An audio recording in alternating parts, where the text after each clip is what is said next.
kembali datang untuk sama-sama belajar tentang kebenaran firman Tuhan dalam program Gema. Tentunya biarlah firman yang disampaikan hari ini boleh menjadi kekuatan dalam setiap kehidupan kita pribadi. Tapi sebelum itu, saya ingin mengajak kita semua untuk sama-sama kita berdoa. Mari kita berdoa.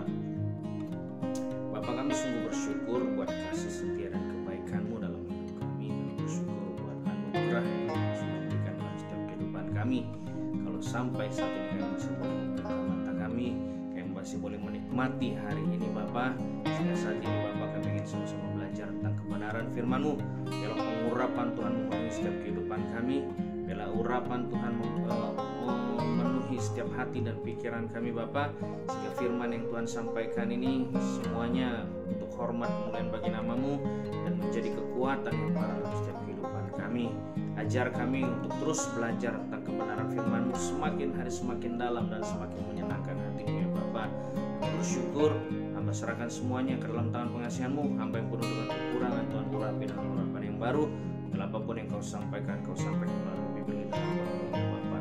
Terpujilah nama-Mu Tuhan Yesus kekal selama-lamanya. Kami berdoa mengucap syukur, haleluya, amin.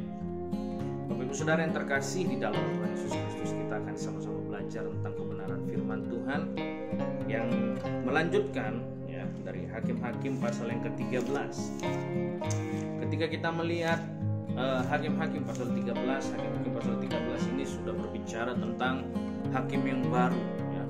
Pasal 13 sampai dengan pasal yang ke-16 berbicara tentang seorang hakim yang paling terkenal ya, yang paling sering kali diangkat dalam cerita-cerita sekolah minggu ataupun jemaat-jemaat Tuhan, yaitu tentang Simson ya. Kita bisa melihat di pasal 13 ini adalah menjelaskan tentang kelahiran seorang Simson. Perlu kita pahami bahwa Simson adalah satu-satunya hakim yang dipimpin Tuhan, diutus Tuhan sejak dari masa kandungannya sudah diceritakan ya. Berbeda dengan hakim-hakim lainnya yang ditunjuk Tuhan ketika dia sudah menjadi dewasa, sudah menjadi tua dan sebagainya. Tapi Simson adalah seorang hakim di mana cerita kehidupannya diangkat mulai dari kelahirannya, dia sudah ditunjuk Tuhan sebagai nazir Allah ya, sampai kepada kematiannya. Kita bisa melihat bahwa ada satu hal yang spesial dari seorang Simson ya. Ada satu hal yang harus kita perhatikan dari kehidupan Simson ya. Enggak semuanya positif, ada hal-hal negatif ya. Kita tahu tentang ceritanya, bagaimana dia kalah dengan seorang perempuan yang namanya Delila dan sebagainya. Tapi kita akan sama-sama belajar dari Hakim-Hakim pasal ke-13 ya. Kita baca dulu ayat yang pertama, lahirnya Simson. Hakim-Hakim pasal 13 ayat yang pertama. Orang Israel melakukan pula apa yang jahat di mata Tuhan. Sebab itu Tuhan menyerahkan mereka ke dalam tangan orang Filistin 40 tahun lamanya ya. Jadi kalau kita membaca sejarah, orang Filistin ini mulai masuk gitu ya, ke meninggal masuk ke dalam tanah Kanaan gitu ya, kurang lebih dari tahun 1200 sampai dengan 1000 sebelum Masehi ya. Jadi mereka perpindahan atau migrasi dari kereta, itu dijelaskan dalam Yeremia dan sebagainya, menuju masuk kepada tanah Kanaan. Dan di sanalah Tuhan mengizinkan orang-orang Filistin untuk menindas orang Israel. Kurang lebih dari 1200 sampai 1000 sebelum Masehi ya. Dan diperkirakan penindasan orang Filistin ini sampai kepada masanya Raja Daud pada saat itu ya. Nah, maka dari itu ketika hal ini terjadi gitu ya, orang Israel melakukan pula apa yang jahat di mata Tuhan. Sebab itu Tuhan menyerahkan mereka ke dalam tangan orang Filistin. Jadi orang-orang Israel ini melakukan apa yang tidak berkenan di hadapan Tuhan. Orang-orang Israel melakukan apa yang jahat di hadapan Tuhan pada saat itu, sehingga Tuhan mengizinkan bangsa Filistin pada saat itu untuk menyerang mereka, menghabisi mereka, bahkan memperbudak mereka sebagai orang-orang pilihan Tuhan pada saat itu, umat Tuhan pada saat itu ya. Berkali-kali pemimpin mulai dari Musa, Yosua, lalu masuk kepada hakim-hakim. Berkali-kali pemimpin-pemimpin ini yang ditunjuk oleh Tuhan untuk memimpin bangsa Israel seringkali gagal ya, khususnya dalam dunia hakim-hakim, khususnya dalam kitab hakim-hakim ini ya. Di awalnya memang bagus, tapi pada akhir kehidupan hakim-hakim ini mulai melenceng dan sebagainya. Bahkan kehidupan bangsa Israel tidak jauh lebih baik. Ya, seringkali dirundung sebuah permasalahan, yaitu tentang penyembahan berhala. Dan ini adalah hal yang paling dibenci oleh Tuhan pada saat itu. Maka dari itu, di ayat yang pertama dalam pasal 13 ini menjelaskan kedatangan orang Filistin untuk menindas bangsa Israel. Ya. Lalu ketika bangsa Filistin ini mulai datang dan menindas bangsa Israel, yang pada saat itu bangsa Israel sedang hidup dalam keterpurukan, yaitu jauh dari Tuhan, bahkan melakukan apa yang jahat di mata Tuhan. Ya. Lalu ayat yang kedua, pada waktu itu ada seorang dari Zora, dari keturunan orang Dan, namanya Manoah. Istrinya mandul, tidak beranak. Ini menjelaskan seorang Manoah, ya, dari suku Dan masuk suku Israel, yaitu bapaknya dari Simson. Ya. Dijelaskan di ayat kedua bahwa istrinya mandul, ya, nggak bisa mengandung. Ya. Lalu ayat yang ketiga, dan malaikat Tuhan menampakkan diri kepada perempuan itu dan berfirman kepadanya demikian, memang engkau mandul, tetapi beranak tidak beranak, ya, tetapi engkau akan mengandung dan melahirkan seorang anak laki-laki. Oleh sebab itu, peliharalah dirimu, jangan minum anggur atau minuman yang memabukkan, dan jangan makan sesuatu yang haram. Ya. Ketika istri Manoah didatangi oleh malaikat Tuhan, pesan ini disampaikan kepada istri Manoah bahwa memang kamu mandul, tapi satu saat kamu akan melahirkan. Ya. Kamu akan mengandung dan melahirkan seorang anak. Dari itu, malaikat Tuhan memberikan sebuah persyaratan, ya, atau memberikan sebuah aturan kepada istri dari Manoah. Dia mengatakan bahwa peliharalah dirimu, ya, peliharalah dirimu, jangan minum anggur atau minum minuman yang memabukkan, dan jangan makan sesuatu yang haram, kata firman Tuhan, kata malaikat Tuhan kepada istri Manoah pada saat itu. Kemungkinan besar apa yang dikatakan oleh malaikat Tuhan itu seringkali dilakukan oleh istri Manoah, ya. Seringkali menjadi gaya hidup istri Manoah atau Manoah bahkan sekeluarga dan sebagainya, kita nggak tahu. Tapi kenapa malaikat Tuhan menyampaikan ini? Ya, ada beberapa pendapat menyatakan bahwa karena seringkali, seringkali inilah kehidupan orang-orang Israel, gitu ya, hidup dalam kemabukan, hidup dalam hal-hal yang jahat di mata Tuhan. Maka dari itu ketika malaikat Tuhan datang kepada istri Manoah, peliharalah dirimu, ya. Jangan minum anggur, jangan minum yang memabukkan, ya. Jangan memakan sesuatu yang haram. Ayat yang kelima, sebab engkau akan mengandung dan melahirkan seorang anak laki-laki. Kepalanya tak akan kena pisau cukur, sebab sejak dari kandungan ibunya anak itu akan menjadi seorang nazir Allah, dan dia akan mulai menyelamatkan orang Israel dari tangan orang Filistin. Ini yang di awal saya katakan, Simson seorang pribadi yang dipilih Tuhan sejak dari dalam kandungan. Bahkan ada persyaratan-persyaratan yang sudah diberikan kepada malaikat Tuhan kepada orang tua dari Simson. Kepalanya nggak boleh kena pisau cukur, ya. Kehidupannya Simson sudah ditentukan oleh Tuhan. Bahkan firman Tuhan, malaikat Tuhan katakan sejak dari dalam kandungan, kata firman Tuhan, dia adalah nazir Allah. Ya. Lalu kemudian perempuan itu datang kepada suaminya, ayat yang ke-6, dan berkata, telah datang kepadaku seorang abdi Allah yang rupanya sebagai rupa malaikat Allah. Amat menakutkan. Tidak kutanyakan dari mana datangnya dan tidak juga diberitahukan namanya kepadaku. Tapi ia berkata kepadaku, engkau akan mengandung dan melahirkan seorang anak laki-laki. Oleh sebab itu janganlah minum anggur atau minuman yang memabukkan, dan janganlah makan sesuatu yang haram. Sebab sejak dari kandungan ibunya sampai pada hari matinya, anak itu akan menjadi seorang nazir Allah. Ya. Sejak dari dalam kandungan ibunya, tadi saya katakan, sudah saya jelaskan bahwa sejak dari dalam kandungan ibunya sampai dia mati, Simson itu sudah ditakdirkan sebagai nazir Allah. Ini satu hal yang luar biasa. Ini satu hal yang patut dibanggakan oleh seorang Simson. Ditunjuk dan ditentukan Allah sejak dari dalam kandungan.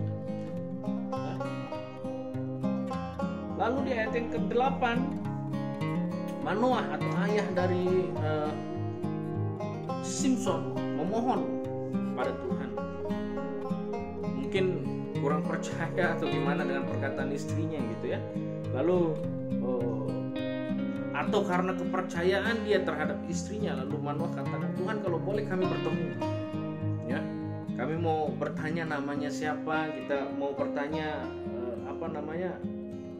apa saja pengajaran-pengajar, atau dia minta diajarkan. Di ayat 8 dikatakan gini, lalu Manoah memohon kepada Tuhan, katanya, ya Tuhan, berilah kiranya abdi Allah yang kau utus itu datang pula kepada kami dan mengajar kami apa yang harus kami perbuat, sebab anak yang akan lahir itu.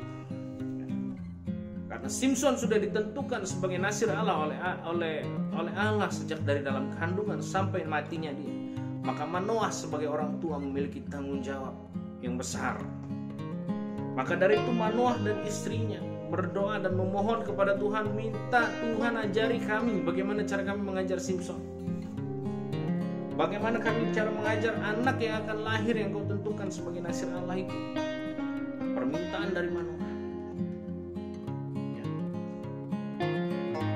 Lalu di ayat yang ke-9 Tuhan mengabulkan permohonan itu, ya. Maka Allah mendengarkan permohonan Manoah, sehingga malaikat Allah datang pula kepada perempuan itu ketika ia duduk di padang, dan ketika Manoah suaminya itu tidak ada bersama-sama dengan dia. Sampai ayat 10, kemudian perempuan itu segera berlari memberitahukan kepada suaminya. Katanya kepadanya, orang yang datang kepadaku baru-baru ini menampakkan diri pula kepadaku. Ayat yang ke-11, lalu bangunlah Manoah dan mengikuti istrinya. Setelah sampai kepada orang itu, berkatalah ia kepadanya, engkaukah orang yang telah berbicara kepada perempuan ini? Jawabnya, benar. Ya. Ayat 12, lalu kata Manoah, dan apabila terjadi yang kau katakan itu, bagaimanakah nanti cara hidup anak itu dan tingkah laku? Manoah memahami dan menyadari, Manoah dan istri memahami dan menyadari bahwa dia buta tentang sebuah kebenaran, bagaimana dia harus membimbing dan mendidik seorang nasir Allah. Dia memahami hal itu sehingga dia memohon dan berdoa kepada Tuhan, ya, untuk memperlengkapi dirinya dia sebagai seorang yang akan membimbing Simpson menjadi nasir Allah yang benar dan baik. Ya. Lalu di ayat yang ke-13, jawab malaikat Tuhan itu kepada Manoah, perempuan itu harus memelihara diri terhadap semua yang dikatakan kepadanya. Janganlah ia memakan sesuatu yang berasal dari pohon anggur atau minuman yang memabukkan tidak boleh diminumnya, dan sesuatu yang haram tidak boleh dimakannya. Ia harus berpegang pada segala yang kuperintahkan kepadanya. Kata Manoah kepada malaikat Tuhan itu, perkenankanlah kami menahan engkau di sini supaya kami mengolah anak kambing bagimu. Malaikat Tuhan sudah menjelaskan tentang apa yang aturan-aturan yang harus dilakukan oleh Manoah bersama istri terhadap anaknya. Ya. Jangan mencukur rambutnya, sekalipun jangan mencukur rambutnya, karena itu adalah kekuatannya Simpson. Lalu setelah itu singkat cerita bahwa Manoah bersama istri ingin memberikan sebuah kudapan atau ingin memberikan sebuah penyambutan dengan ingin memotong seekor anak kambing gitu untuk disajikan dan dimakan. Tetapi malaikat Tuhan ini berkata kepada Manoah, sekalipun engkau menahan aku di sini, hidanganmu itu tidak akan kumakan, ya. Tetapi engkau hendak mengolahnya menjadi korban bakaran. Nah, ini perintah lagi dari malaikat Tuhan kepada Manoah. Jangan disajikan sebagai makanan, tapi diolahlah menjadi sebuah korban bakaran, ya. Persembahkanlah itu kepada Tuhan, sebab Manoah tidak mengetahui bahwa dia itu malaikat Tuhan. Nah, Manoah nggak tahu kalau itu malaikat Tuhan. Maka dari itu dia ingin menyajikan makanan untuk dimakan bersama-sama. Tapi apa yang dikatakan malaikat itu bahwa jangan, percuma, aku nggak akan memakannya. Persembahkanlah itu menjadi korban bakaran di hadapan Tuhan. Lalu ayat 17, kemudian berkatalah Manoah kepada malaikat Tuhan, siapakah namamu? Sebab apabila terjadi yang kau katakan itu, maka kami hendak memuliakan engkau.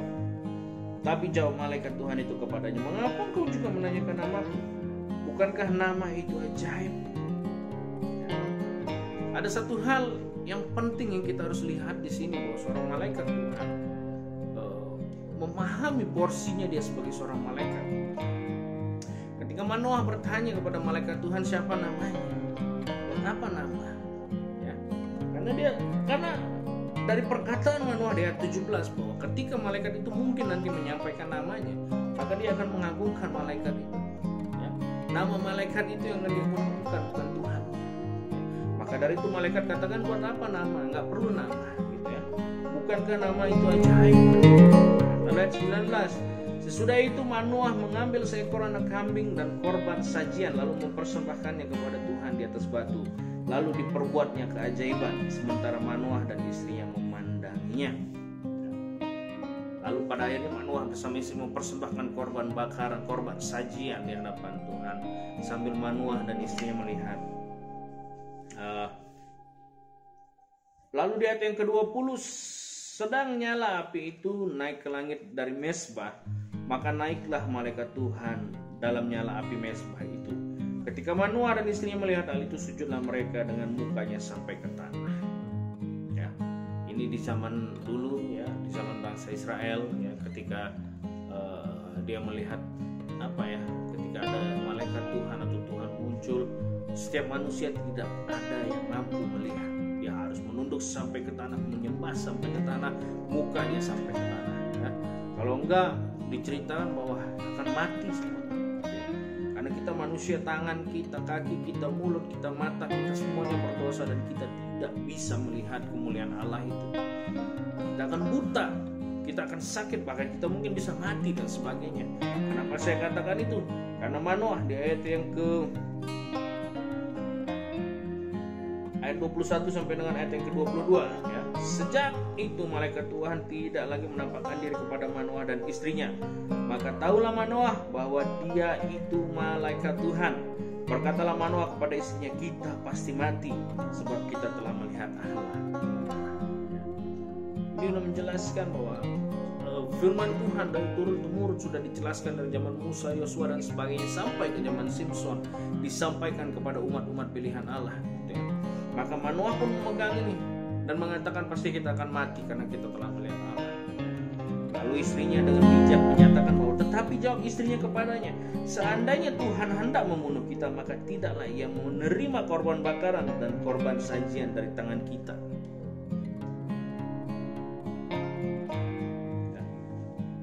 Maka tidaklah ia menerima korban bakaran dan sajian dari tangan kita. Dan tidaklah ia memperlihatkan semuanya itu kepada kita, dan tidaklah ia memperdengarkan hal-hal yang demikian kepada kita pada waktu sekarang ini.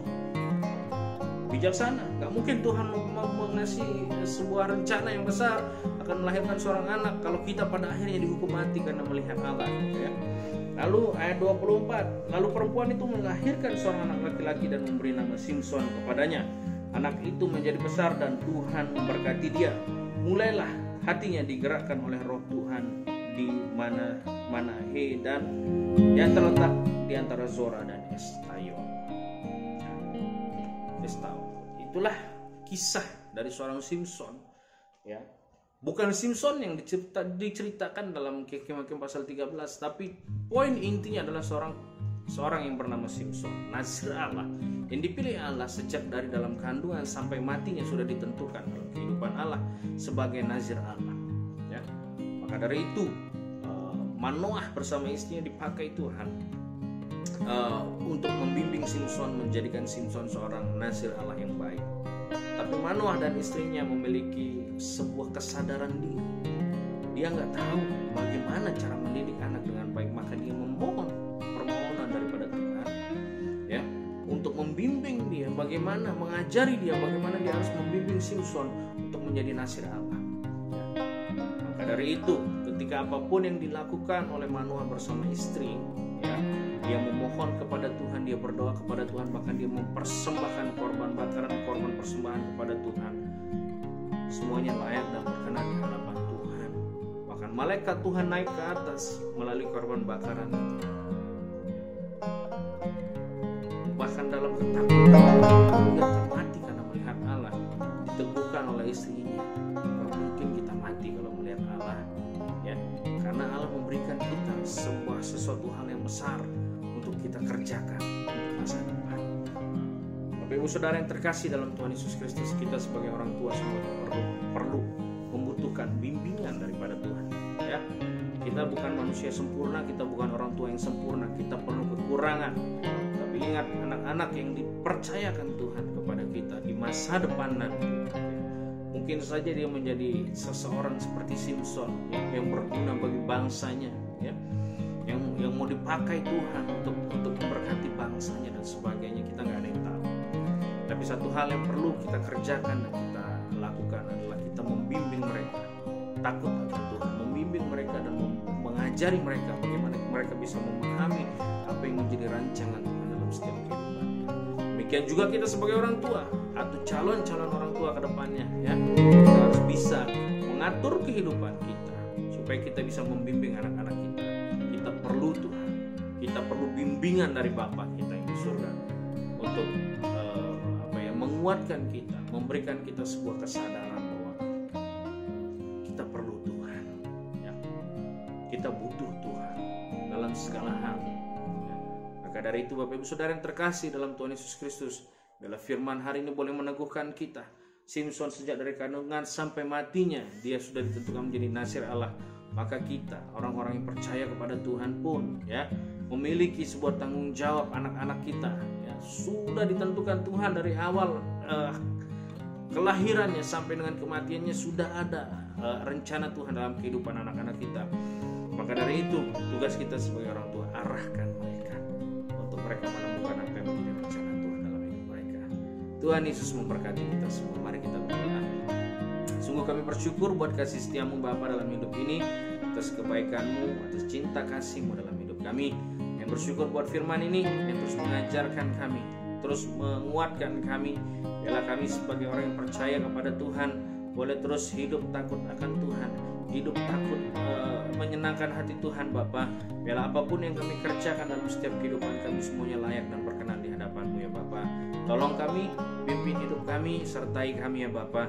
Biarlah segala pujian, hormat dan kemuliaan hanya bagi nama-Mu saja Tuhan di tempat yang maha tinggi. Kami bersyukur, kami serahkan seluruh kehidupan ini ke dalam tangan pengasihan-Mu. Hanya di dalam nama Tuhan Yesus kami berdoa. Haleluya. Amin. Tuhan Yesus memberkati kita semua.